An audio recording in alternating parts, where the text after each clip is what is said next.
반갑습니다. 11월의 첫날, 11월 1일 월요일 새벽 하나님 앞에 올려드립니다. 정결한 마음 주시옵소서 찬양 부르십니다.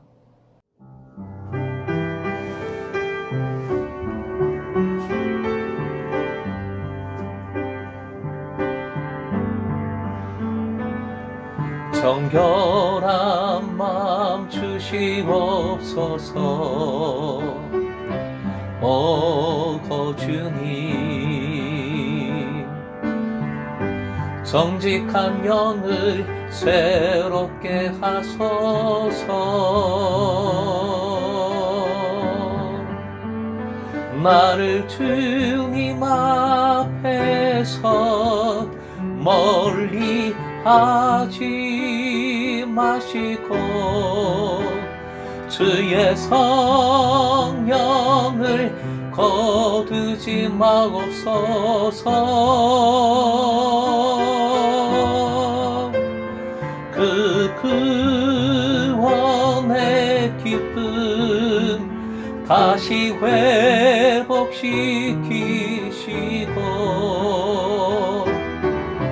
변치 않는 마음 내 안에 주소서.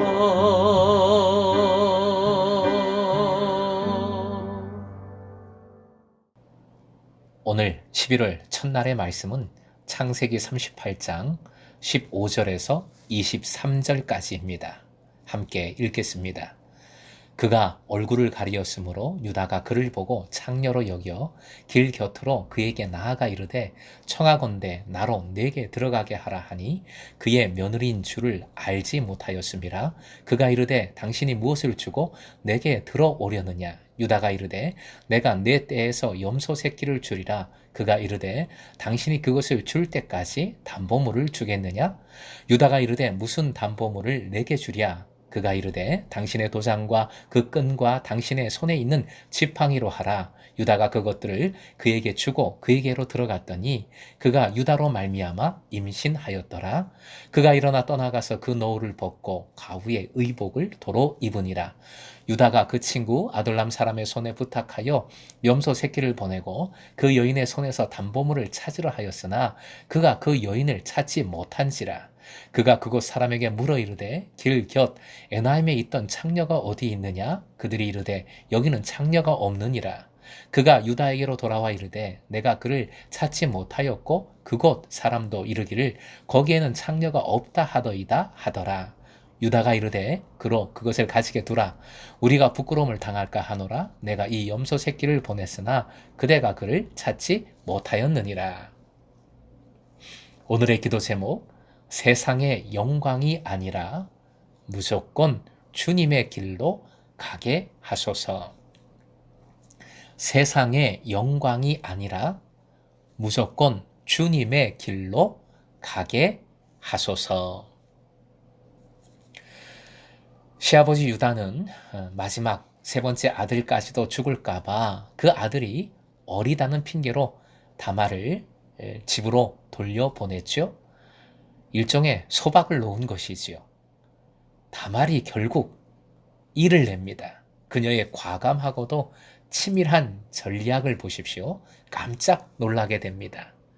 15절, 창녀를 발견하고 음욕이 동한 유다는 그녀와 거래를 합니다. 당연히 유다는 그 창녀가 다말인 줄, 며느리인 줄 몰랐지요. 유다는 창녀에게 성관계의 대가로 후에 염소 새끼를 주리라 합니다. 그런데 여자가 당돌하게 지금 당장 담보물 줄 것을 요구합니다. 도장과 끈과 지팡이를 요구하지요.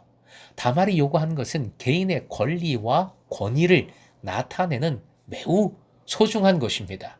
신분증이며 인감도장 같은 것이죠. 급한 유다는 다 줍니다.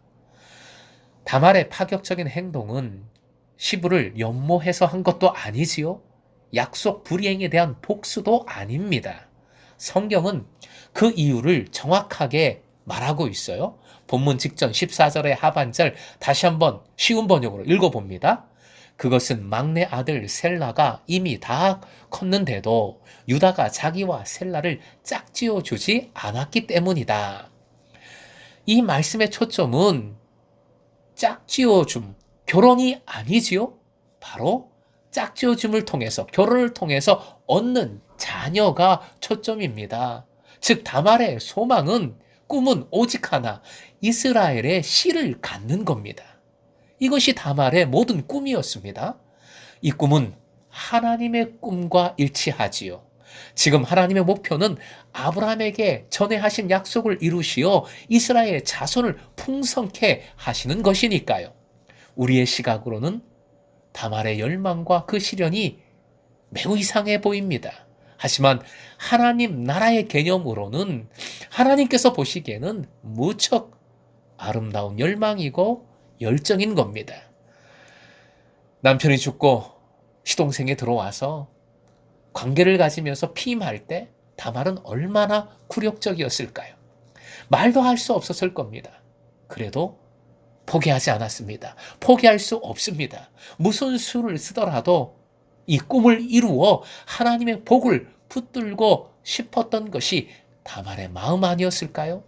이것이 다말의 열망이고 결국 시아버지를 이렇게 유혹하게 된 것이지요. 이 세상 그 누구도 다말이라는 여자를 주목한 사람 하나도 없었어요. 하지만 하나님께서는 다말을 보고 계셨습니다. 한 사람의 영혼이 구원받고 쓰임받는 것은 이렇게 놀랍고도 어렵고도 드라마틱한 겁니다. 잃어버린 양 한 마리를 찾기 위해 이렇게 주님은 완전히 올인하십니다. 바로 하나님의 그 마음, 그 역사하심과 다말의 이 열정이 일치하고 있는 것이지요. 구원받은 한 사람을 통하여 또 다른 구원의 물결이 터져 나오는 것이지요. 축복이 활짝 열립니다. 그래서 구원받은 자, 주님의 백성, 축복의 통로라고 말하지요. 다말이 축복의 통로가 되고자 하는 꿈을 품고 그 꿈을 이렇게 이루어가고 있는 것이고, 결국 놀라운 축복의 통로로 하나님께서 삼아 주십니다. 교회가, 신앙 공동체가 어떤 이에게는 아무리 오라고 해도 가기 싫은 곳이지요. 어떤 이에게는 정말 행복하고 그립고 반드시 가야 할 곳입니다. 다만은 최선을 다하여 이 공동체에 들어오기를 사모하고 실천하고 있습니다. 다말에게는 두 가지 길이 있습니다. 재혼해서 잘 사는 길, 즉 세상과 영합하는 길이지요. 또 하나는 하나님의 약속만을 구하고 이루는 길입니다. 이 양갈래의 길에서 다말은 후자의 길을 택했습니다. 하나님의 약속을 이루는 길을 택한 것이지요. 그 길이 더 어렵습니다. 세상적으로 완전 미련해 보이는 길입니다. 그러나 다말은 그 길을 택했고 그 길로 당당히 걸어갔습니다. 그리고 결국 하나님 나라의 복을 누립니다. 사랑하는 금성의 제자 여러분, 여러분께 묻고 싶습니다.